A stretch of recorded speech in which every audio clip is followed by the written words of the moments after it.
Bom dia. Está começando agora para Manaus e todos os municípios do Amazonas o programa Panorama Jurídico. E você já pode participar pelos telefones e pelas redes sociais.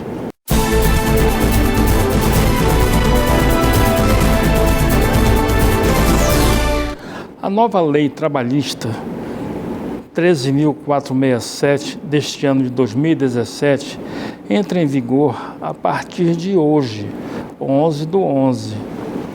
A Lei 13.467, que altera mais de 100 pontos da Consolidação das Leis do Trabalho, a CLT. A promessa do governo Temer é de que a reforma trabalhista vai facilitar contratações e, com isso, gerar empregos. Em um cenário com mais de 13 milhões de desempregados, segundo o IBGE, seria animador, mas na avaliação do Ministério Público do Trabalho e do senador Paulo Paim, do PT do Rio Grande do Sul, a reforma não deve diminuir o desemprego e muito menos melhorar as relações de trabalho. Para o procurador do Ministério Público do Trabalho, Dr. João Carlos Teixeira, atribuiu a chance de contratar autônomos ou microempreendedores individuais que passam a trabalhar de forma contínua e não eventual, a serviço do contratante, sem a configuração da relação de emprego. Para o senador da República, Paulo Paim, do PT do Rio Grande do Sul, a nova lei retira direitos constitucionais e fará o brasileiro trabalhar mais e ganhar menos. Fato é que a reforma trabalhista ainda provoca dúvidas para os trabalhadores. A seguir, destaco alguns tópicos da reforma que mudam as relações de trabalho. A lei determina que o que for combinado entre patrão e empregado tem força de lei, ou seja, é o que vale. Os contratos inclusivos de trabalho podem tratar de tudo que não seja contra a lei. E no caso dos contratos de trabalho, não podem ser negociados os direitos essenciais, que são salário mínimo, férias, 13º salário e FGTS. A demissão em comum acordo entre empresa e empregado passa a ser legal. Por esse motivo, a multa de 40% sobre o saldo do FGTS é reduzida a 20%. E o aviso prévio fica restrito a 15 dias. O trabalhador tem acesso apenas a 80% do saldo da conta do fundo de garantia e perde o direito ao seguro-desemprego. Não muda nada se a demissão partir do empregador. A multa de 40% é mantida. Vamos a um breve intervalo e retornaremos em seguida com a entrevista da semana com o Dr. Jocil da Silva Moraes Filho. Não saia daí.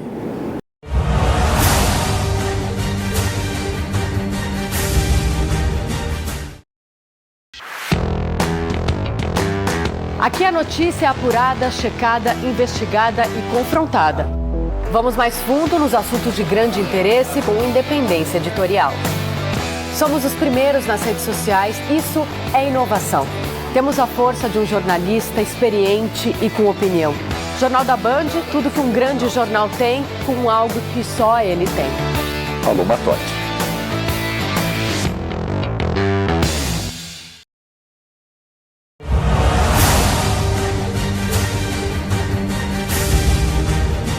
Sejam bem-vindos de volta ao programa Panorama Jurídico.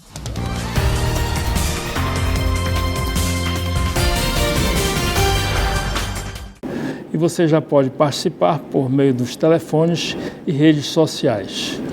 E o nosso entrevistado de hoje, com muita honra, é o Dr. Jocil da Silva Moraes Filho. Ele é graduado em Direito pela Universidade Federal do Amazonas, UFAM, advogado, expert em Direito do Trabalho, especialista em Direito do Estado pela UCAM, especializando em Direito Corporativo e Compliance pela Estácio de Sá e em Direito da Seguridade Social pela UCAM. Bom dia, doutor Jacil. Obrigado por estar aqui mais uma vez. O senhor vai dar umas dicas hoje sobre a nova legislação trabalhista e realmente o nosso público de casa ele está precisando de orientações porque a lei mudou quase toda. São quase 100 artigos que realmente mudaram e qualquer pessoa fica realmente em dúvida. Inclusive, essa lei ela está entrando em vigor hoje, dia 11 de novembro de 2017, que é a Lei 13.467, é a lei da reforma trabalhista. E nós gostaríamos que o senhor desse uma orientação para nós, porque tem muitas dúvidas interessantes que eu gostaria que o senhor logo inicialmente esclarecesse. Os contratos que estão em vigência atualmente, eles permanecerão pela regra anterior ou eles passaram a seguir a nova regra dessa nova lei? Como é que o senhor está vendo isso aí? Bom dia, doutor Eliezer. Eu gostaria de agradecer mais uma vez ao convite de participar no que eu tenho observado esse momento histórico que o programa Panorama Jurídico promoveu para a sociedade, no qual ele debateu a reforma amplamente por vários segmentos da sociedade, ao contrário do que fez o nosso Congresso Nacional, que fez a votação da lei à revelia do povo. E, basicamente, doutor Eliezer, nós estamos entrando com o texto hoje em vigor e uma das grandes dúvidas que a matéria vai trazer para a gente, para nós, inclusive, que somos os operadores do direito, é a questão da aplicação das alterações, principalmente essas alterações que restringem direitos aos contratos já vigentes. Nós tivemos, por exemplo, contratos como o contrato intermitente, alterações no regime de contrato parcial, nós tivemos alterações em algumas parcelas que deixaram de ser extraordinárias e de ter natureza salarial, e tudo isso gera dúvidas nos operadores do direito e na sociedade de um modo geral. A rigor, as alterações em contratos vigentes, elas vão continuar a ser regidas pelo princípio da CLT, que diz que essas alterações devem partir de um mútuo consentimento. E, num segundo momento, elas não podem representar alteração lesiva para o trabalhador. Como esse artigo, que é o 469, ele não foi alterado, me parece que, nesse primeiro momento, você não pode alterar lesivamente um contrato. No entanto, nós temos, como já dito, alterações que são significativas. Por exemplo, a hora itinere, ela parou de ser considerada como hora extraordinária. Então, se você recebia normalmente uma parcela dessa natureza, a partir de hoje, se não existe nenhuma previsão em convenção coletiva, me parece que daí por diante o empregador vai estar desonerado de pagar. Mas eu torno a repetir, essa discussão ela é intensa, inclusive na doutrina, que entende que existe um certo direito adquirido a um regime jurídico de trabalho. No entanto, o STF já disse, não em matéria trabalhista, mas em matéria previdenciária, que não existe direito adquirido a um regime jurídico. Então, na realidade, nós temos várias dúvidas, daí porque um aconselhamento com o profissional do direito vai ser de suma importância, tanto para o empregado quanto para o empregador. Doutor, houve uma alteração também quanto à questão da aplicação da penalidade quanto a dano moral. Então, agora é um dano extrapatrimonial, né? Não é mais o dano moral. Como é que ficaria, a partir de hoje, que já está entrando em vigor essa nova lei, como é que fica o dano moral? Isso aí vai, de imediato já se aplica o juiz vai aplicar da nova forma, ou isso terá um procedimento até entrar com os processos que já estão tramitando? Como é que será isso aí? Uma das dúvidas cruciais, e aí entra uma questão até de técnica legislativa, de falta dessa técnica legislativa, foi que a norma não trouxe nenhuma regra de transição. Nós temos que buscar essas regras de transição, aí no caso vai ser na lei de introdução às normas de direito brasileiro, que é a nossa antiga lei de introdução ao Código Civil. O que vai reger em matéria de dano moral, quando foi praticado o ato praticou-se antes da reforma, ele vai ser regido pelas disposições do Código Civil. Se foi praticado de hoje para frente,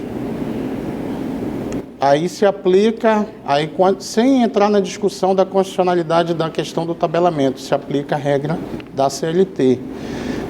No entanto, num ou no outro caso, vai haver uma necessária ingerência da norma processual, porque nós bem sabemos que um dos textos da reforma trouxe a questão da sucumbência parcial. Então, se eu quero fugir do tabelamento, o meu dano moral aconteceu antes da reforma, eu posso pleitear um valor X acima daquele limite de 50 salários contratuais que o artigo 223 novo trouxe? Posso.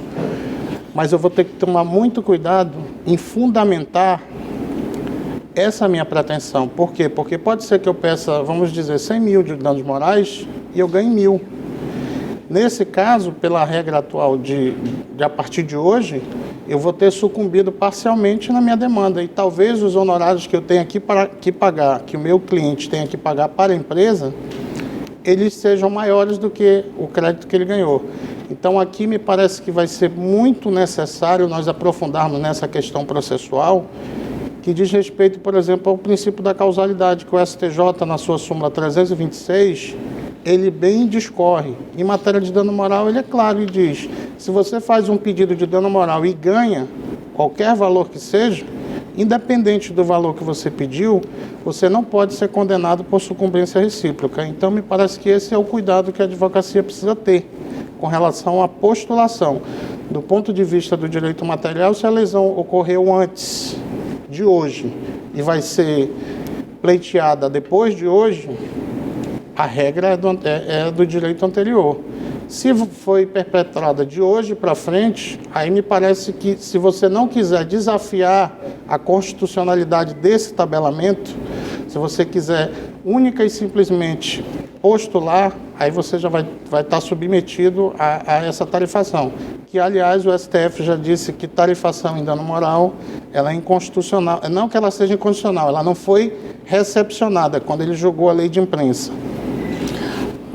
Então é importante essa explicação, porque existe uma dúvida realmente, questão dessa transição, se vai ser com a nova legislação ou com a legislação anterior, mas assim já fica bem claro que se o fato se deu antes da data da vigência da nova lei, vai ser regulamentado pela legislação do Código Civil, então. Sim, exatamente. É isso?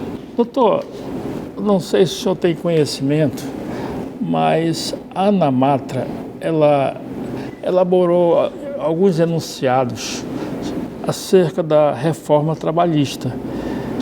Quais são os pontos que merecem destaques? Se o senhor tem conhecimento dessa situação, desses enunciados que a ANAMATRA elaborou? Os números da reforma são impressionantes, doutor. Há mais de 100 dispositivos alterados e se você for esmiuçar isso, dá mais de 300, porque um artigo eles criaram vários parágrafos. E a interpretação que a ANAMATRA deu, que foi muito criticada porque disseram que ela criou mais 125 pretensas súmulas, que foram 125 interpretações que deram ao texto da reforma.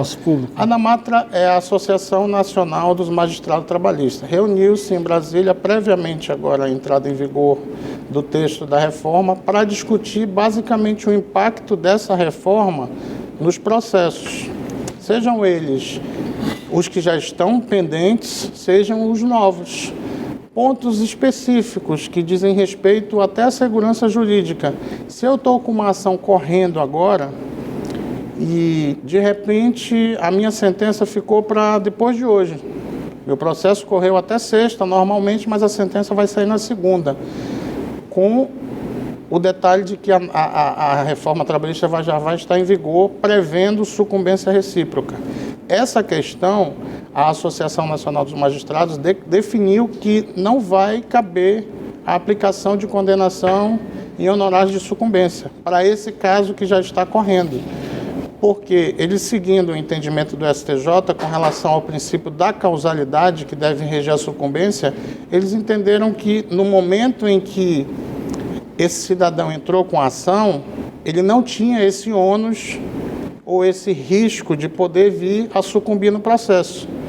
Então ele não pode ser surpreendido agora com uma regra nova da qual ele não tinha ciência sequer que iria vir a vigir.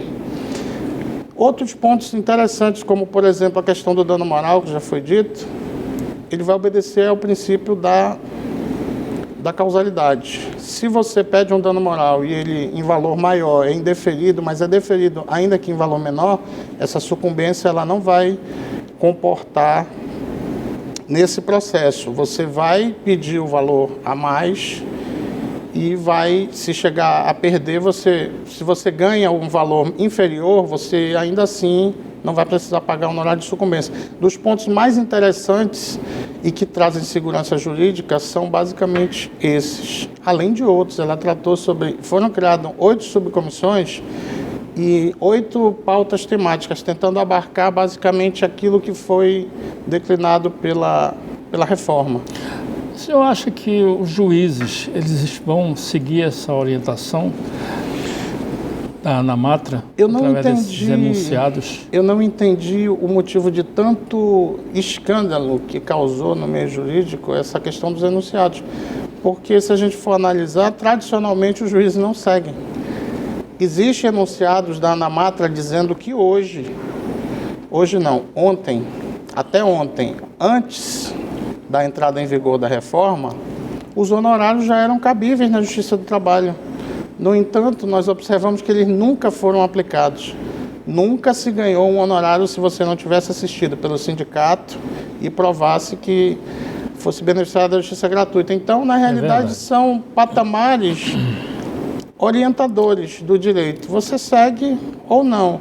Eu não sei se a magistratura vai realmente seguir a risca. Seria uma novidade se seguisse.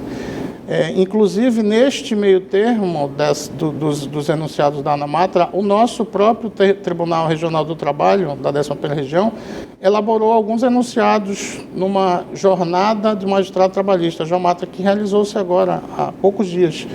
E creio que entre 20 ou 30 enunciados tratou também de algumas matérias pontuais com relação à reforma trabalhista. Doutor, essa lei ela tem muitas particularidades que eu gostaria de saber se o senhor já analisou os aspectos da inconstitucionalidade. Porque existem alguns pontos que, inclusive, algumas entidades já entraram com a DIN, ação direta de inconstitucionalidade. Se não me engano, a questão dos honorários que o trabalhador poderá pagar. Quais são os aspectos mais relevantes que o senhor entende que seja importante destacar? Doutor Eliezer, um consenso existe que, do ponto de vista da Constituição, uma leitura fria da CLT reformada, ela causa atrito com a Constituição Federal, porque ela reduz bastante os direitos do trabalhador. Isso numa primeira leitura. Mas nós temos várias formas de interpretar um texto e, às vezes, não precisa dizer que ele é inconstitucional. Basta que você promova a leitura dele à luz da Constituição.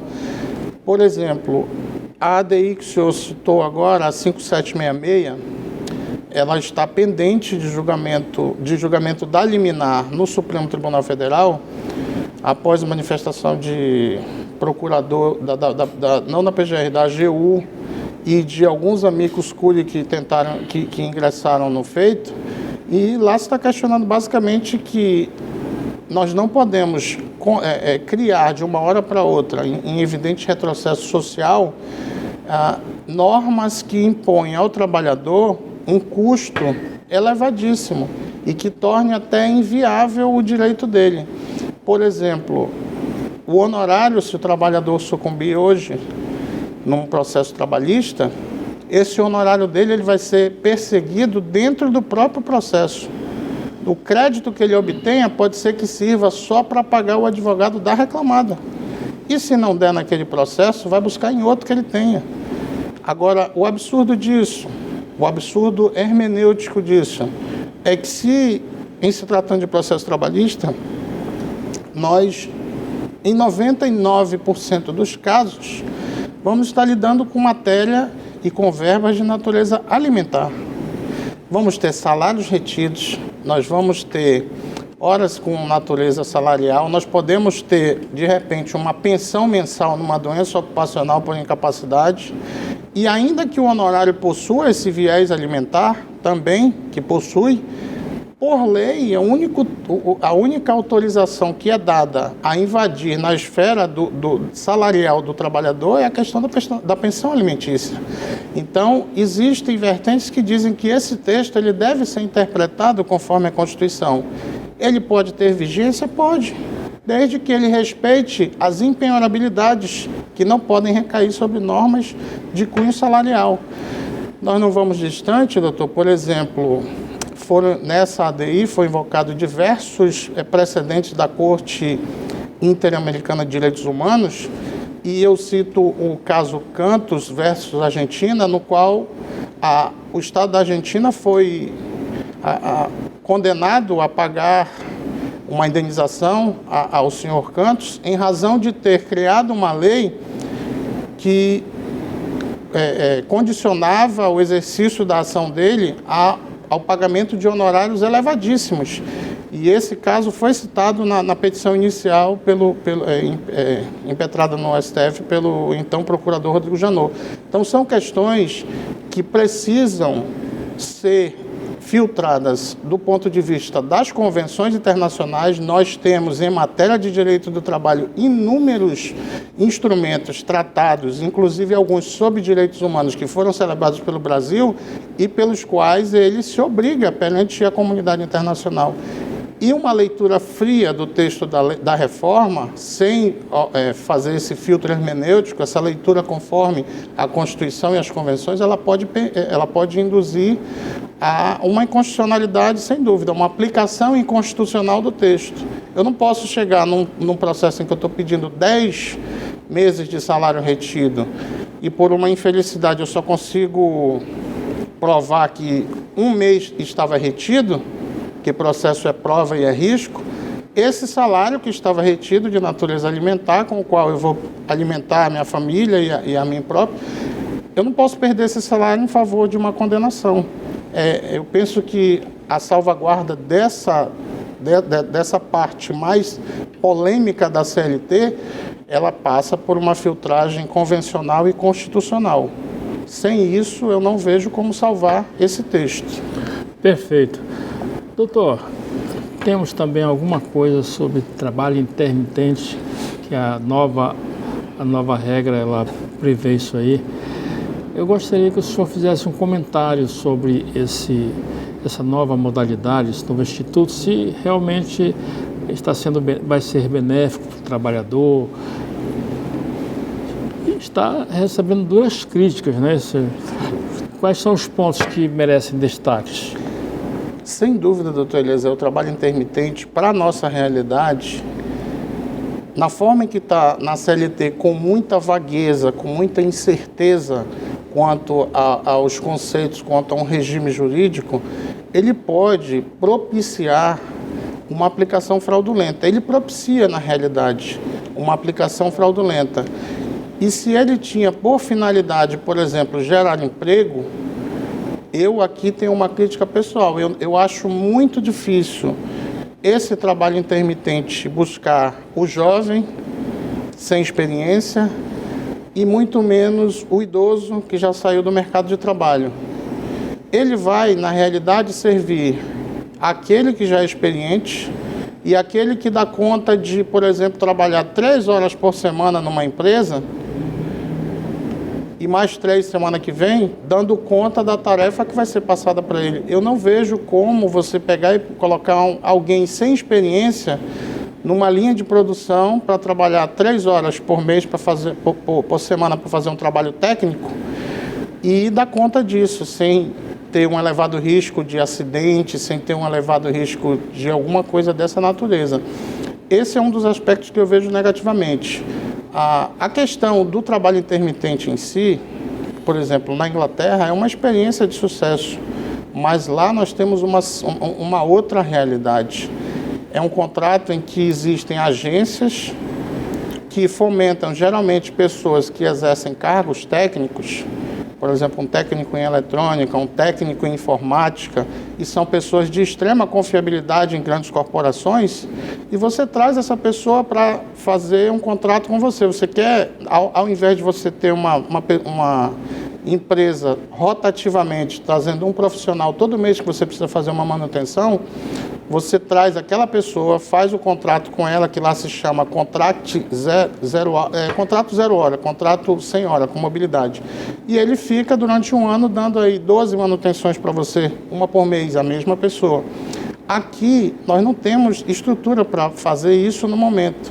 Então, a crítica maior que se faz é, por exemplo, o trabalhador não vai ter, dentro de um trabalho intermitente, como ordenar suas despesas, porque ele vai receber por hora. Ele vai depender da vontade e do chamamento do empregador. Existe um ponto que, digamos que seria uma vantagem para o trabalhador, que ele pode se recusar a ir fazer o trabalho, mas entre pontos de vantagem e desvantagem, para o nosso atual modelo, eu creio que vai propiciar muitas discussões em matéria de fraude ao contrato, em matéria de nulidade. Eu vejo uma grande possibilidade de você pegar aquele seu trabalhador na sua atividade fim e de repente tirar ele dessa atividade, pagando o encargo, tendo aquelas despesas correntes do mês e transferindo para ele o ônus da atividade econômica para colocá-lo para trabalhar, por exemplo, 2 horas por dia ou 3 por dia, reduzindo sensivelmente o leque de direitos dele. Doutor, de que maneira a reforma impacta o exercício da advocacia trabalhista daqui por diante? O senhor poderia nos dar esse parecer? Me permita fazer um pequeno comentário com o público de casa, aí depois já faria essa resposta nas considerações finais, pode ser? Perfeito.